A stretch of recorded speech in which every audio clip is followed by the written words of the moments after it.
Violet Palmer. It's afterwards, and Boat Hook Man has left. Mr. Mollusk has left too, but not without saying, "Just wait till Lady Kraken hears about this." I pick up a piece of wreckage from the floor. It's part of the trunk. I'm going to miss that old thing. It's been here for as long as I can remember. Probably nobody would have come back now for it, but still, I hate things to be lost permanently like that. "Hello," I say as loudly as I dare, looking around.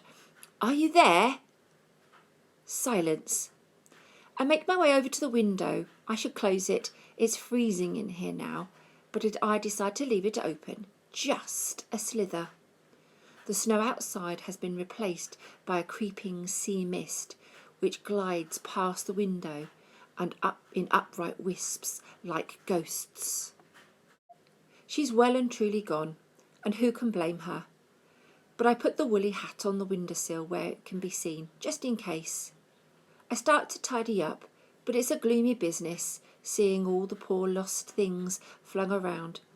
I soon slump down in my armchair in a grump. It's too late to do the job properly now anyway. I look at the little window of my wood burner, and I see that my first log is flaming merrily. Part of the deal with being a lost and founder at this place is that I get my own stove and a few logs a day. Mr. Mollusk hates this, of course, but he has to lump it, because that's how it was when Lady Kraken took over the hotel, and that's how it will always be, I guess. She says it's to make sure that lost things are dry and ready to be collected, as good as when they were found. And it means I'm pretty cosy down here over winter, and the fire in the little window is cheerily and relaxing. And "Are you going to sleep there all night?" says a voice, and I start awake. The girl is sitting on the other side of the wood burner, the woolly hat in her hands. She raises an eyebrow. I probably look ridiculous as I'm trying to straighten my cap. The elastic has caught around my ear. "How long have you been there?" I say, noticing that the cellar window is now tight shut. The girl shrugs, and I get my first proper look at her. She has dark brown eyes in a light brown face, and a mass of curly hair, which is barely under control. She's probably about the same age as me, so 12-ish, though since my own age is pretty-ish, it's hard to be sure. Her bright eyes are quick and amused as she watches me trying to suss her out. She's wearing a too-big coat, and I recognise it as one of my lost things. Her shoes are her own, but they clearly aren't any good for winter, and they are wet through. I see that the fire has burned low, so I shove another log in. "Are you with, I begin, but she shakes her head, so I try again. "What about, But she just laughs. "No, none of those," she says. "I'm not a thief, and I'm certainly not a guest at this hotel." I probably looked a bit confused because she smiles. "But I know who you are," she says. "You're Herbert Lemon, the famous lost and founder at the Grand Nautilus Hotel." "Famous?"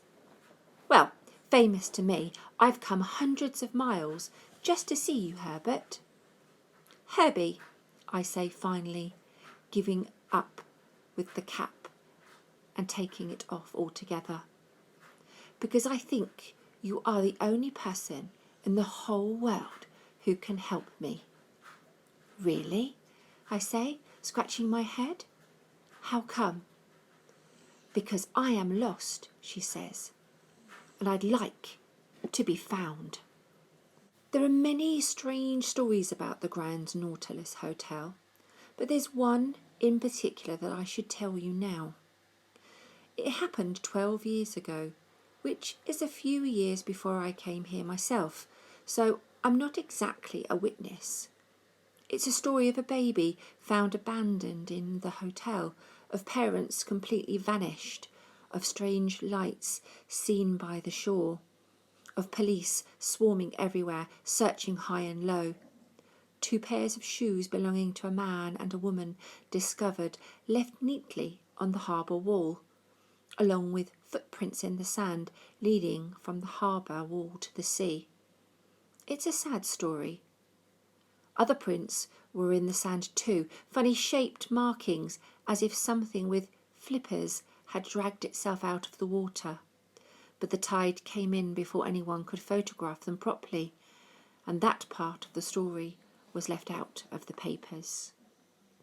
In fact, all this is hardly a story at all now, more a legend.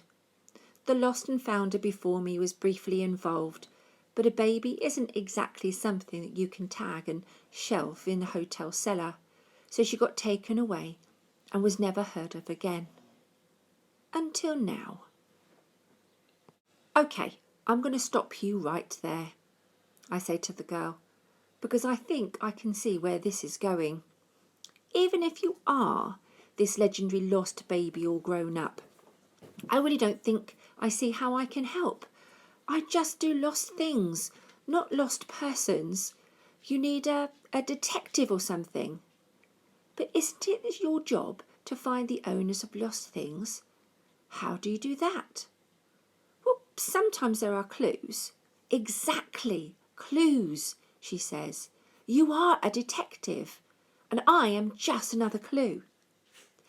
I sit back on my chair and fold my arms. That's not how it works. When I say clues, I mean labels and name tags. I mean when someone scratches their phone number on the underside of a suitcase. You do have a phone number scratched on your underside? No? Well then. But I do have this, says the girl, and she reaches into her ratty pullover and pulls out a folded postcard that she was wearing on a ribbon around her neck. She takes it off and hands it to me. On one side is a picture of a monkey wearing a top hat. Or is it a chimp? Either way, it's not your regular monkey or chimp. It has the lower body of a fish. Printed on the back is a series of letters and numbers. I glance at the girl because this is something I recognise, but I'm not ready to tell her that yet, in case it sets off the whole detective thing again. It was in my cot, says the girl, when they found me 12 years ago in one of the rooms in this hotel. Surely you know something about it, Herbert. Seriously, call me Herbie, I say, handing the card back. Only Mr. Mollusk calls me Herbert. Who's Mr. Mollusk? He's the horrible man who will kick you out into the snow when he finds you down here, and me too, probably. Don't you mean if he finds me? He's already nearly found you once, I say. And thanks to you, my cellar was trashed by a hideous man with a hook for a hand. So I'm sticking with when, thanks. She looked crestfallen. So you won't take my case? Case? Case? I shake my head in disbelief. The only cases down here have unwashed pants in them. You can stay here tonight. It's freezing outside. She beams. But I don't take cases, and I don't see how I can help you. My name is Violet, by the way, she says, grabbing my hand and wagging it up and down. Violet Palmer. And just so you know that if anyone can help me, Herbie, it's you. It's as if she hadn't been listening to a word I'd said. I watched as she slipped off her ridiculous flimsy shoes and props them by the fire.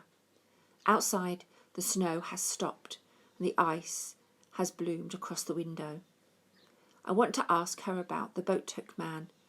I want to ask her where she's been all these years.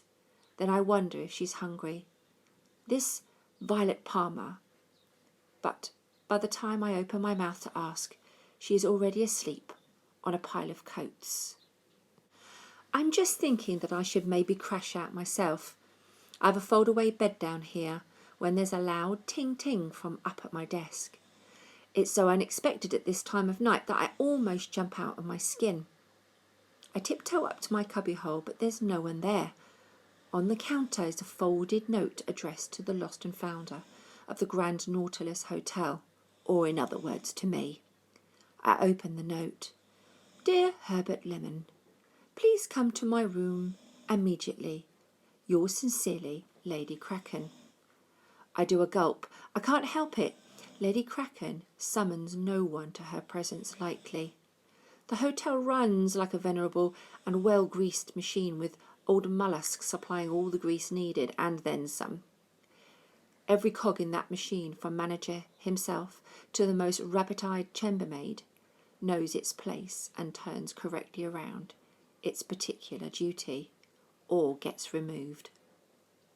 Just wait till Lady Kraken hears about this, Mr. Mollusk had said earlier. Well, it looked like she already has.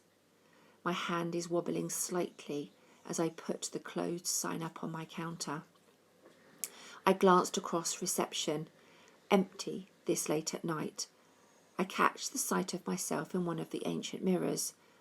I tug straight to the front of my uniform, royal porpoise blue, with a double row of brass buttons, and tuck as many of my scrappy blonde tufts under my cap as I can.